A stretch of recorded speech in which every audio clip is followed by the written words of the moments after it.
சித்தம் என்ன என்பதை என்னால புரிஞ்சிக்க முடியல. I don't understand what is the will of God. Please pray and tell me. எல்லாமே இருக்கும்போது thank you. எனக்கு கார் கொடுத்தீங்க, thank you. எனக்கு bike கொடுத்தீங்களே, thank you so much. You are such a wonderful God. You are so sweet, Jesus. Happy or unhappy, சந்தோஷமோ துக்கமோ மகிழ்ச்சியோ இகழ்ச்சியோ, நீங்கள் எல்லாவற்றிலும் thank you அப்பான்னு சொல்றதுதான் தேவ சித்தம் என்பதை வேதம் சொல்லுகிறது. கிறிஸ்தவர்களே, நீங்க அந்த நிந்தனைக்காக தேங்க்யூ சொல்லுங்க. நம்ம என்ன பண்ணுவோம்? தேங்க்யூ அப்பான்னு வராது, வேர் ஆர் யூ அப்பான்னு வரும். வேர் ஆர் யூன்னு கேட்டீங்கன்னா, God will stand so far from you. Sir, நிந்தனையை பார்த்து உங்களுக்கு தேங்க்யூ சொல்ல முடியலனா, don't expect the great things from the Lord. பிரச்சனை வரும்போது தேங்க்யூ அப்பான்னு ஒருத்தவன் சொல்றானா, இயேசுவின் இருதயத்தை அவன் நல்லா புரிஞ்சு வச்சுக்கிறான்னு அர்த்தம். உங்க வாழ்க்கையில சில காரியங்களை கடவுள் அனுமதிக்கிறாருன்னா, ஒரு விலையேற பெற்ற தருணத்தை, ஆசீர்வாதத்தை, நன்மையை நீங்க அறுவடை செய்யும்படியாக அவர் ஆயத்தம் பண்ணியிருக்கிறார்னு அர்த்தம். 1 தெசலோனிக்கேயர் 5ஆம் அதிகாரம் 18ஆம் வசனம். எல்லாவற்றிலையும் ஸ்தோத்திரம் செய்யுங்கள், அப்படி செய்வதே கிறிஸ்து இயேசுவுக்குள் உங்களை குறித்து தேவனுடைய சித்தமாய் இருக்கிறது. போதும். நன்றாய் கவனிங்கள்.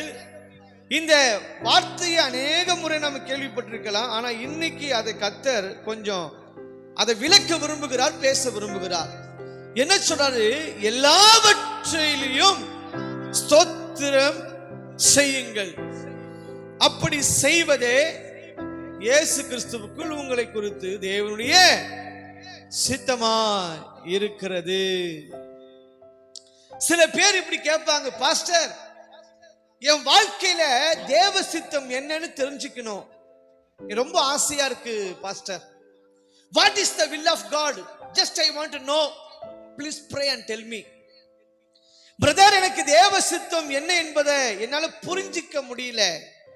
I don't understand what is the will of God. Please pray and tell me. If I know the will of God, I can walk easily. ஈஸியா நான் வாக் பண்ண, நடப்பதற்கு, அதுல பிரயாணம் பண்ணதுக்கு ரொம்ப எனக்கு சுலபமா இருக்கும். தேவ சித்தம் என் வாழ்க்கையில என்ன என்று அநேகருடைய எதிர்பார்ப்பும் அங்கலாய்ப்பும் இருக்கத்தானே செய்கிறது. அப்ப ஏசப்பா என்ன தெரியுமா சொல்றாரு? வசனத்தை கவனிங்க. எல்லாவற்றிலையும் ஸ்தோத்திரம் செய்யுங்கள் சொல்லிட்டு ஆங்கிலத்தில் ரொம்ப அழகா போடுது. This is the will of God. Hello, இருக்கிறீங்களா? This is the will of God. என்ன தேவ சித்தம்? என்ன விசுவாசம் ஜோபுடைய வாழ்க்கையில என்ன தேவ சித்தம்? சாம்சன் அவருடைய வாழ்க்கையில என்ன தேவ சித்தம்? கார்த்திக் உங்க வாழ்க்கையில என்ன தேவ சித்தம்? எப்சிபா, அரிபா, தேவ சித்தம் உங்க வாழ்க்கையில என்ன அப்படின்னு கேட்டா ஒன்னே ஒண்ணுதான், good or bad, happy or unhappy, சந்தோஷமோ துக்கமோ மகிழ்ச்சியோ இகழ்ச்சியோ, நீங்கள் எல்லாவற்றிலும் தேங்க்யூ அப்பான்னு சொல்றதுதான் தேவ சித்தம் என்பதை வேதம் சொல்லுகிறது. ஹல்லேலூயா. எல்லாமே இருக்கும்போது தேங்க்யூ. எனக்கு கார் கொடுத்தீங்க, தேங்க்யூ. எனக்கு பைக் கொடுத்தீங்களே, thank you so much. You are such a wonderful God. You are so sweet, Jesus. எங்க இயேசுவை போல யாருமே இல்லை. God has blessed me with a new branded car. No, no, no, இதெல்லாம் அப்பா சந்தோஷப்பட மாட்டாரு. God has blessed me with a good and beautiful house. Thank you, thank you அப்பா. No, கடனே இல்லாம எல்லாத்தையும் முடிக்க வச்சார், thank you. இதுல மிகப்பெரிய தாக்கத்தை இயேசுவுக்கிட்ட ஏற்படுத்திட முடியாது. நான் பேசுறது புரியுதா? காரு கொடுத்துட்டாரு, வீடு கொடுத்துட்டாரு, பங்களா கொடுத்துட்டாரு, நல்ல பொண்ணை கொடுத்துட்டாரு, கடன் இல்லாம நடக்க வச்சிட்டாருன்றதுல நீ சொல்ற பாரு தேங்க்யூ, அதுல இல்ல. உனக்கு நிந்திக்கப்படும் பொழுது, நிந்தனையில் நீ தள்ளப்படும் பொழுது, அன்ஹாப்பி, சந்தோஷம் இல்லாமல் தத்தளிக்கும் பொழுது, ஏசப்பா இந்த நிந்தனை வருவதற்காக தேங்க்யூ அப்பான்னு சொல்றீங்க பாருங்களேன், அதுதான் உங்களை குறித்த தேவ சித்தோனி. இப்ப எத்தனை பேர் நம்புறீங்க? இப்ப கைத்தட்டி இயேசு ராஜாவே come on.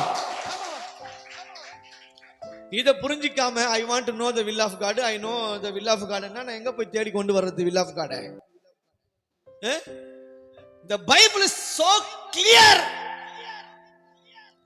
This is the will of God for each and every one of believers or children of God. ஒவ்வொரு விசுவாசியுடைய வாழ்க்கையிலும், தேவனுடைய பிள்ளைகளுடைய வாழ்க்கையிலும் தேவ சித்தம் என்றால் என்ன? உங்களுக்கு நிந்தனை வரும் பொழுது அந்த நிந்தனையை என் வாழ்க்கையில வந்ததுக்காக தேங்க்யூன்னு சொல்ல முடியும்னா அதான் தேவ சித்தம். யாராவது நீலாம் உருப்பிடுவியா, விளங்காம போயிடுவ, அறிவு கெட்டவனே, நாசமா போயிடுவடான்னு ஒருத்தவன் சொல்லுவான். இவன் தூஷிக்கிற மாதிரி என் செயல்பாடுகள் இருக்கு, பரவாயில்ல. அவன் தூஷிக்கிறான், அவன் நிந்திக்கிறான், அதுக்காக தேங்க்யூ. ஒத்துக்கிறீங்களா? இப்ப நான் கொஞ்சம் அதுக்கு விளக்குறேனே. பைபிள்லாம் உள்ள நுழைய முடியாது ரொம்ப ஆழமா, அப்படி வாங்கிக்கங்க வார்த்தையில அப்படி நான் சொல்றேன். அண்ணாளுக்கு என்ன இல்ல, குழந்தை இல்லப்பா, ரொம்ப கஷ்டப்படுறா. ஆனா புருஷன்கிட்ட லவ் இருந்துச்சு. குழந்தை இல்ல, ஆனா லவ் இருந்துச்சு. யாருக்கிட்ட? பைபிள் சொல்லுது எல்லாருக்கும் 1 மடங்குன்னா அண்ணாளுக்கு 5 மடங்கு கொடுப்பான் எல்கானா. புருஷன் 5 மடங்கு கொடுப்பான், ஏன்னா லவ் ஓவர் ஃப்ளோயிங். நல்லா யோசிங்க. இந்த அண்ணாளுக்கு குழந்தை இல்ல, புருஷங்கிட்ட அன்பு இருந்துச்சு 5 மடங்கு. மத்தவங்களாம் 1 மடங்கு தான், 1 பங்கு தான். ஆனா அண்ணாளுக்கு மட்டும் புருஷங்கிட்ட வர்றது 5 பங்கு வரும். அந்த அளவுக்கு மிகப்பெரிய அன்பு, மறுக்க முடியாத அன்பு. ஆனா இந்த அன்புனால அண்ணாளுக்கு கர்ப்பம் திறக்கப்படல. இந்த அன்புனால அவள் உயர்வை பார்க்கல. உயர்வு வந்தது காரணம் என்ன தெரியுமா? இந்த அண்ணாள் ஆஸ்வதிக்கப்படுறதுக்கு காரணம் தெரியுமா? பிரசித்தி பெற்ற சாமுவேலை பெற்றெடுப்பதற்கு காரணம் தெரியுமா? புருஷன் காட்டின அன்பு அல்ல. என்ன தெரியுமா? வசனம் தெளிவா சொல்லுது, பெண்ணினால் என்கிற சக்காலத்தி கொடுத்த நிந்தனை தான் இவளுக்கு மிகப்பெரிய உயர்வை கொண்டு வந்தது. அல்லேலூயா. சார், நிந்தனையை பார்த்து உங்களுக்கு தேங்க்யூ சொல்ல முடியலனா, don't expect the great things from the Lord. If you are not expecting or any problems which is coming against you, நீ அந்த நேரத்தில் இயேசுவுக்கு நன்றி சொல்ல உன்னால முடியலனா உயர்வை எதிர்பார்க்கிறத நிப்பாட்டிடுங்க. எல்கானா காமிச்ச அன்புல அண்ணால் ஆஸ்வதிக்கப்படல. அவ சக்காலத்தி காட்டின நிந்தைய நிமித்தம் தான் இவள் தேவ சமூகத்துக்கு போனால் உயர்வை பார்த்தாள். எத்தனை பேர் ஆமென் சொல்றீங்க? அல்லேலூயா. இவன் நிந்திக்கலனா, இவனுடைய தூஷிக்கலனா அவன் அங்க போயிருக்க முடியாது நான் சொல்றேன். புரியுதா உங்களுக்கு? அதனால என்ன தெரியுமா பரிசுத்த ஆவியானவர் சொல்றாரு, நிந்தனை வருதா கிறிஸ்தவர்களே, நீங்க அந்த நிந்தனைக்காக தேங்க்யூ சொல்லுங்க. உங்க பிரச்சனை வருதா, அந்த பிரச்சனையை தேங்க்யூ சொல்லுங்க. ஏசப்பா, இந்த பிரச்சனையை வாழ்க்கையில அனுமதித்ததுக்காக உமக்கு தோத்திரம். இது கஷ்டம் தான்பா. I can preach easily. ஈஸியா நான் பிரசங்கம் பண்ணிடலாம். ஆனா it's very difficult to say thank you God, thank you Lord, thank you அப்பான்னு சொல்றது கஷ்டம். ஆனா சொல்றவன் இயேசு விருதத்தை அறிஞ்சவன். ஆனா சொல்ல தெரிஞ்சவன் பிரச்சனை வரும்போது thank you அப்பான்னு ஒருத்தவன் சொல்றானா இயேசுவின் இருதயத்தை அவன் நல்லா புரிஞ்சு வச்சுக்கிறான்னு அர்த்தம். புரியுதா? தேங்க்யூ தேங்க்யூன்னு எல்லாம் கிடைக்கும் போது சொல்லலாம், இட் இஸ் ஈஸி. ஆனா தாவீது சொல்லுவாரு, எக்காலத்திலும் கர்த்தரை தோத்திரம் பண்ணுவேன், அவர் துதி என் வாயில மட்டும்தான் இருக்கும். சவுல் தோத்திரம் தோத்திரம் தான். சோ என்ன அப்படின்னா, துரோகம் பண்ணாலும் தோத்திரம் தான். அதுதான் அவனுக்கு அடுத்த கட்ட லெவலுக்கே கொண்டு வந்துச்சு. எல்லாவற்றையும் குறித்து ஸ்தோத்திரம் செய்யுங்கள். This is the will of God. இதுதான் தேவ சித்தம். நம்ம என்ன பண்ணுவோம்? Thank you அப்பான்னு வராது, where are you அப்பான்னு வரும். கரெக்டா? எவனா ஒருத்தவன் நமக்கு துரோகம் பண்ணும்போது, நம்மள அசிங்கமா பேசும்பொழுது, நிந்தனை தலைவிரிச்சு ஆடும் பொழுது, நம்ம தேங்க்யூ அப்பான்னு வராது. என்ன வரும் தெரியுமா? வேர் ஆர் யூ அப்பா, where are you, where are you, I followed you, I worship you, I prayed you. ஜெபம் பண்ண, பைபிள் வாசித்த, எல்லாம் பண்ணனே, where are you. Hello, where are you கேட்டீங்கன்னா, God will stand so far from you. If you say thank you னு சொன்னீங்கன்னா, அப்பா உள்ளதான் இருக்கிறார்னு அர்த்தம். அந்த பிரச்சனை முடிவுக்கு வருதுன்னு அர்த்தம். தேவ சித்தம் நிறைவேறுதுன்னு அர்த்தம். ஏன்னா வசனம் ஒன்று சொல்லுது, தேவனிடத்தில் அன்பு கூறுகிறவர்களுக்கு சகலமும் நன்மைக்கு ஏதுவாக மட்டும்தான் நடக்குதுன்னு விசுவாசம் இருக்கிறவங்க நல்ல கைகளை தட்டி இப்போ ஆமென் சொல்லுங்க பார்க்கலாம். உங்க வாழ்க்கையில சில காரியங்களை கடவுள் அனுமதிக்கிறாருன்னா, ஒரு விலையேற பெற்ற தருணத்தை, ஆசீர்வாதத்தை, நன்மையை நீங்க அறுவடை செய்யும்படியாக அவர் ஆயத்தம் பண்ணியிருக்கிறார்னு அர்த்தம். ஆமா, ஏசாயா 51:7. நீதியை அறிந்தவர்களே, என் வேதத்தை இதயத்தில் பதித்திருக்கிற ஜனங்களே, எனக்கு செவி கொடுங்கள். ஹலோ, மனுஷனுடைய நிந்தைக்கு பயப்படாமலும் அவருடைய தூஷணங்களால் கலங்காமலும் இருங்கள். கர்த்தருடைய அட்ரஸ் பாருங்களேன். ஐயோ ஐயோ, what a wonderful introduction about his people. அப்பலாம் இந்த கார்டு இருக்கும், கார்டுல 25 பைசே, இப்ப எவ்வளவு தெரியல, போஸ்ட் ஆபீஸ்ல கார்டு, லெட்டர் கார்டு எவ்வளோ? அதேதானா? 25 பைசா தரானா? இல்லையா? கார்டு தெரியல, இருக்கான்னு தெரியல, இருக்கும்னு நினைக்கிறேன். ஒரு கார்டு ஒன்று இருக்கும், அதுல அப்பெல்லாம் தெரியும், அழகா எழுதுவோம் லெட்டர் எழுதும், அன்பும் பண்பும் பாசமும் நிறைந்த எனது ஆருயிர் அக்கா மகளுக்கு, இல்ல என்னுடைய மாமாவுக்கு சோ எழுதி கொள்வது. நான் இங்க நலம், நீங்க அங்க நலமா, உங்க நலம் அறிய ஆவலுடன் காத்திருக்கிறேன். இங்கே ஒரு சில காரணத்தினால மழை பெய்து கொண்டிருக்கிறது, இப்பதான் இப்ப பயிர் போட்டிருக்குது, ஒரே மழையினால இதா இருக்கு அதா இருக்கு, அதனால அப்படி இப்படின்னு ஏதோ ஒன்று எழுதி, இப்படிக்கு உங்க அன்புள்ள சோன் எழுதி கார்டு போடுவோம். அப்போ அந்த லெட்டருடைய அறிமுகம் எப்படி கொடுக்கிறோம்? அன்பும் பண்பும் பாசமும் நிறைந்த அப்படின்னு ஆரம்பிக்கிறோம். ஏசப்பா அங்க பாரு எவ்வளவு அழகா, நீதியை அறிந்தவர்களே, அன்பும் பண்பும்ன்றதுக்கு அவர் கொஞ்சம் வித்தியாசமா போடுறாரு. நீதி அறிந்தவர்களே, என் வேதத்தை இருதயத்தில் பதித்திருக்கிற ஜனங்களே.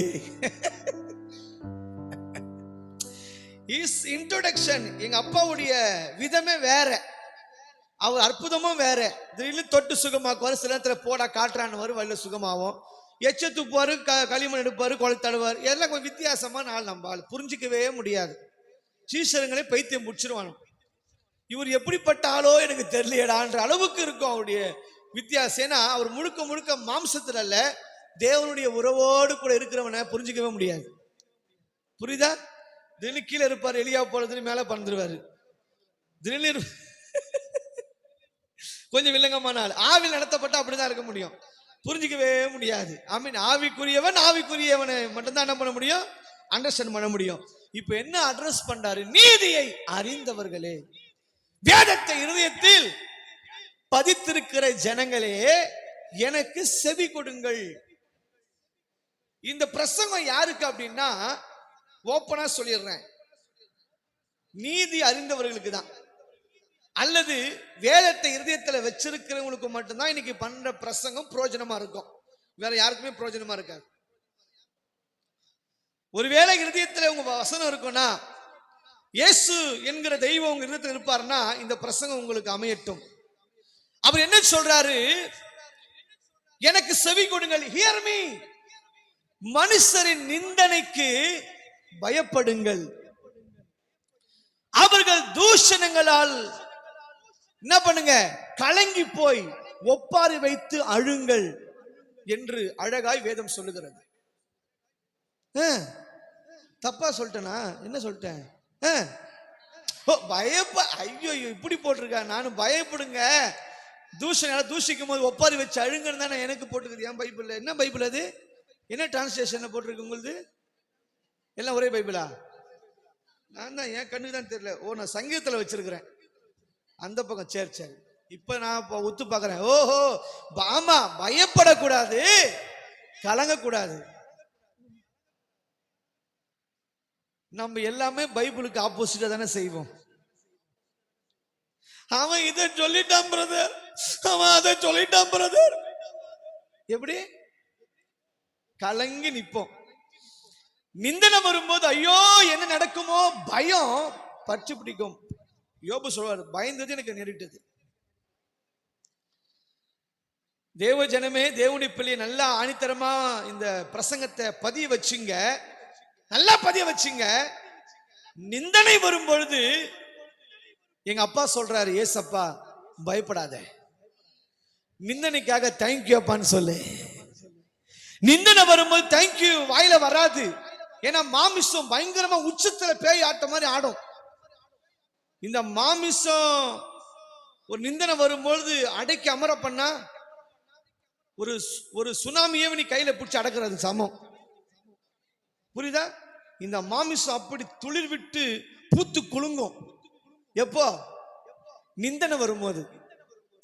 எவனா தூஷிக்கும் போது இந்த மாமிசம் அப்படி உச்சத்துல ஒய்யானியா என்ன பண்ண, ஒய்யாரமா எழுமி நிற்கும், வீறு கொண்டு எழுமி நிற்கும் அந்த மாமிசம். ஆனா அந்த நேரத்துல என்ன தெரியுமா பண்ணும்? உங்களுடைய வாழ்க்கையில் இருக்கிற எல்லா சூழ்நிலையிலும் ஒன்னே ஒண்ணு செய்யுங்க, பயப்படாதீங்க, கலங்காதீங்க. நிந்தனை வரும்போது, தூஷணை வரும்போது கலங்கவே கலங்காதீங்க, தேங்க்யூ அப்பான்னு சொல்ல பழகிக்கீங்க. இந்த நிந்தனையை என் வாழ்க்கையில நீங்க அனுமதிக்கிறீங்கல்ல, நல்லதுக்காக தான் அனுமதிக்கிறீங்க. தேங்க்யூ. ஒரு 4 முறை சொல்லிப்பாரு, 5வது எப்படி அது வெற்றியா மாறுதுன்னு மட்டும் எழுதி வச்சுக்கோ. சீமேயு என்கிற ஒரு மனுஷன் யாரு அப்படின்னு பாத்தீங்கன்னா, சவுலுடைய வம்சத்துல வரவன். இப்போ என்ன அப்படின்னா, தாவீதும் அவனோடு கூட சில ஆட்களும் நடந்து போயிட்டு இருக்கிறாங்க. சொல்றது நல்லா கொஞ்சம் உற்று கவனிங்க.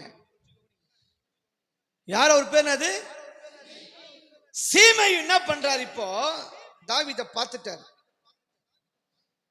பார்த்துட்டு என்ன பண்றான் அப்படின்னா, தாவீதை தூஷித்து கொண்டு வருகிறான், சபித்து கொண்டு வருகிறான்.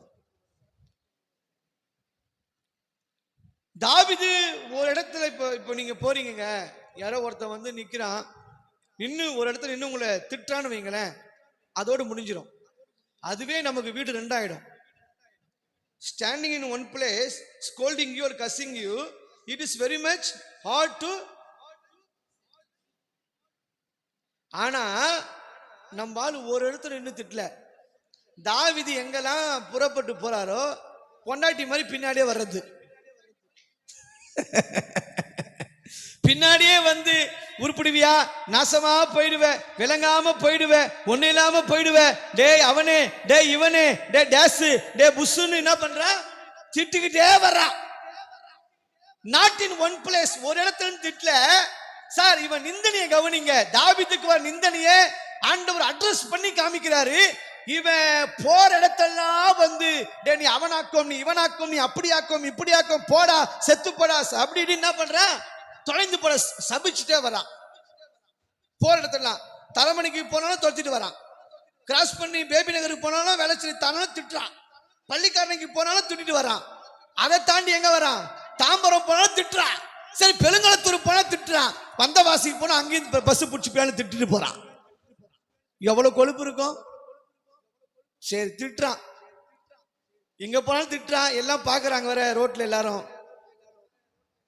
இன்னொன்னு ஒண்ணு பண்றான் சார், இது ரொம்ப ஓவர் ஓவர் ஓவர், அதாவது எக்ஸ்ட்ரீம் லெவலுக்கு போறான். என்ன தெரியுமா, கள்ளத்துக்கு அடிக்கிறான் சார்.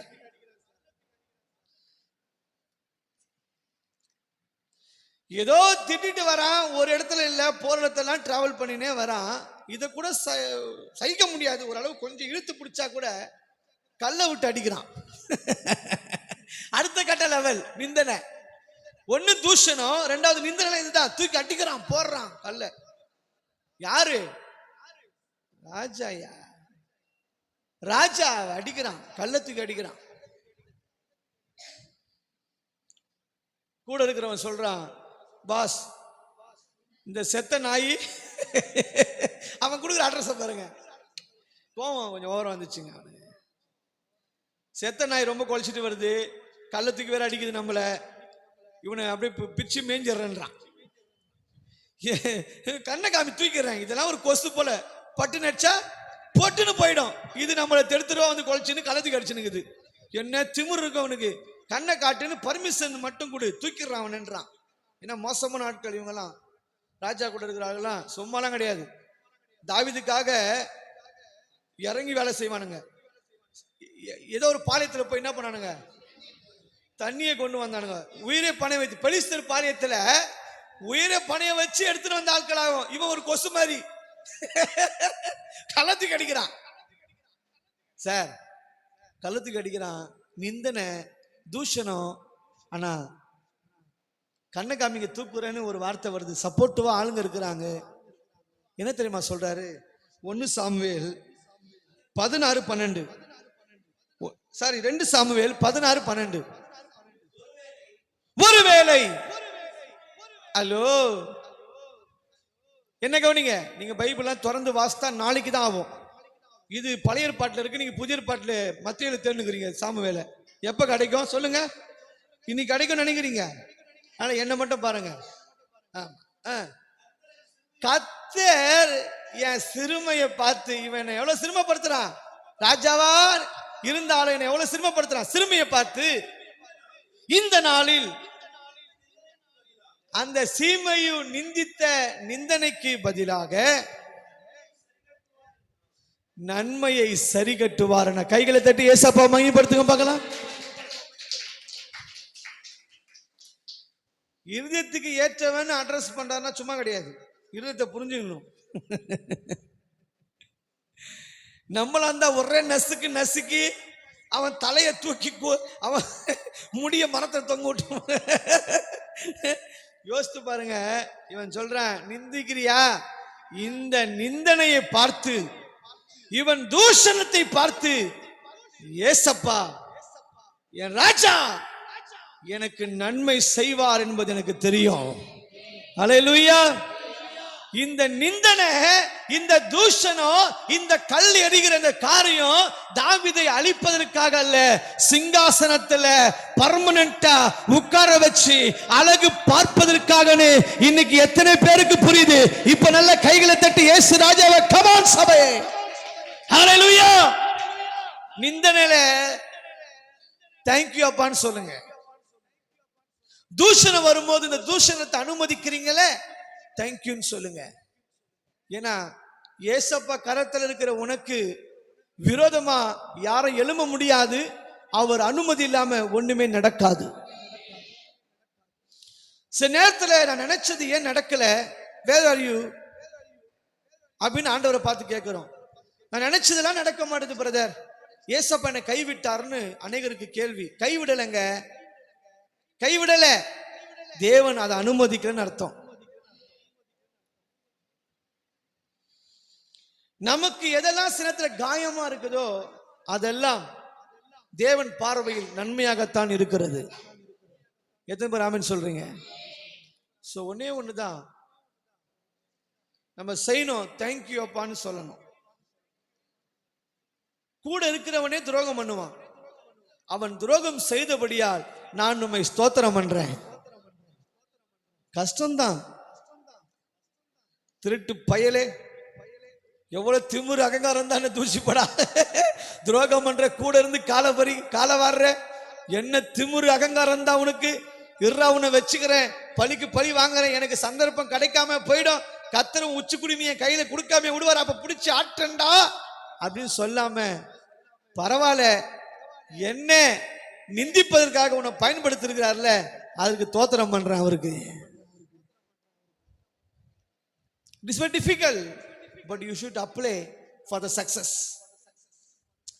நீங்க இதை ஃபாலோ பண்ணி பாருங்க. புலம்புறதை ஸ்டாப் பண்ணிட்டு தேங்க்யூன்னு சொல்லுங்களேன். சீ மூஞ்ச பாரு அறிவு கெட்டவளே, எவ்வளவு புத்தி சொன்ன ஏறுதா, எவ்வளவு பிரசங்க கேட்கிறேன், அறிவு இல்லை ஒன்றும் இல்லை அப்படின்னு யாராவது சொல்லும் போது என்ன பண்ணணும்? தேங்க்யூ அப்பா. இதை நீங்க 4 தடவை அப்ளை பண்ணுங்களேன். நீங்க அப்புறம் என் பிரசங்கத்துக்கு அப்புறமா சொல்லுங்களேன், ஆமா pastor, yes, whatever you said it is true. I am started to apply everything in my life. என் வாழ்க்கையில எல்லாத்தையும் நான் அதை ஃபாலோ பண்ண ஆரம்பிச்சுட்டேன். இப்போ உணர்றேன் பாஸ்டர், ஐ ஃபீல் இட். அந்த ஆசீர்வாதத்தை இப்போ உணர ஆரம்பிக்கிறேன். நீங்க உங்களால சொல்ல முடியும். எத்தனை பேர் இந்த எல்லாச்சி சர்ச்சுக்குள்ளதான் உட்கார்ந்து இருக்கீங்க மட்டும் கை தூக்கு பார்க்கலாம். அப்புறம் போயிட்டு மழை வருது, வீட்டில் வர கதை திறந்து போட்டு வந்துட்டேன், அதுக்கப்புறம் வந்து அதாயிடுச்சு, என்ன செய்யலாம், இதெல்லாம் ஓடக்கூடாது. வார்த்தையை மிஸ் பண்ணிடுவோம். மிஸ் பண்றாதீங்க. அப்புறம் எப்படி தெரியும் உங்களுக்கு? இதுதான் ப்ராஃபஸின்றது. நீங்களாம் ஒரு திருக்கதரிசியா நான் பார்க்குறேன். நான் என்ன சொல்ல வரதுக்கு முன்னாடி நீங்க சொல்றீங்க பார்த்தீங்களா, இதுதான் திருக்கதரிசி. கரெக்டா?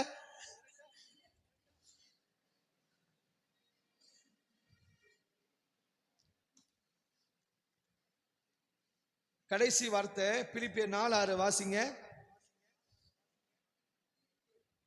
பிலிப்பியர் 4:6. நீங்க ஒன்றுக்கும் கவலைப்படாமல் எல்லாவற்றையும் குறித்து உங்கள் விண்ணப்பங்களை ஜபத்தினாலும் வேண்டுதலினாலும் தேவனுக்கு தெரியப்படுத்துங்கள். போதும். பைபிளை மூடுவோமாக. For every messages there will be application. உங்க வாழ்க்கையில மிகப்பெரிய வெற்றியை நீங்க பார்க்கணும்னா நான் சொல்றதை மட்டும் நல்லா மனசுல பதிச்சுங்க. பிலிப்பியர் 4:6 தெளிவாய் சொல்லுது, எல்லாவற்றையும் குறித்து. எல்லாவற்றையும் குறித்துன்னா என்னது? வீடு வாங்க குறிச்சு மட்டுமா?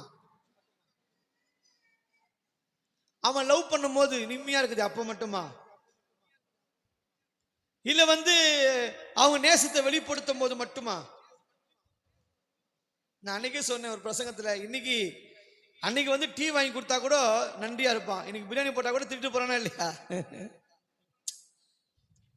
பிரியாணி போட்டுட்டு அவனை திட்டு போறானா கூட என்ன பண்ணுமா? எல்லாவற்றையும் குறித்து ஸ்தோத்திரத்தோடு. அதான் தேங்க்யூ. ஸ்தோத்திரம் அது நன்றி. இப்ப என்ன பண்ணணும்னா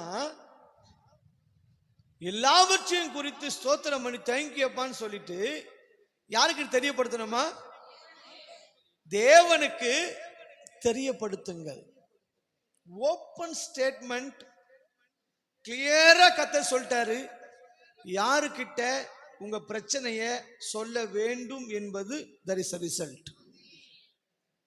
தேவனுக்கு தெரியப்படுத்துங்க. அவன் நிந்தனையா பேசுறான், அவன் எனக்கு ஒரு மாதிரி பண்ணிட்டான், என் ஆசையெல்லாம் நாசமா போச்சு, என் வேதனையா நான் சஞ்சலப்படுறேன், நன்மை செய்யறேன் துரோகம்தான், இது எல்லாமே ஒரு மனுஷங்கிட்ட அல்ல. நேரா போங்க, தேவ சமூகத்தில் அமருங்க. இது எல்லாத்தையும் அவங்க சொல்லிட்டு இதெல்லாம் என் வாழ்க்கை அனுபவிச்சிங்களே அதுக்காக தேங்க்யூன்னு சொல்லுங்க. அடுத்தது வெற்றி பல கிலோமீட்டர் தூரத்தில் அல்ல, உங்கள் அருகாமையிலே அமர்ந்திருக்கும் என்பதுக்கு சந்தேகமே இல்லை. ஹalleluya. வெற்றி வேற தொலைவில் அல்ல, உங்களோடு கூட வெற்றி கை கோர்க்கும் என்பதற்கு சந்தேகமே இல்லை. எத்தனை ஆமென் சொல்றீங்க? அதனால நிந்தனை வரும்போது என்ன பண்ணும்? உங்களை யாரா திட்டும் போது, அவமானப்படுத்தும் பொழுது, உங்க ஆசை தள்ளி போகும்போது, நிறைவேறாம இருக்கும் போது, அவ்வளவுதான்.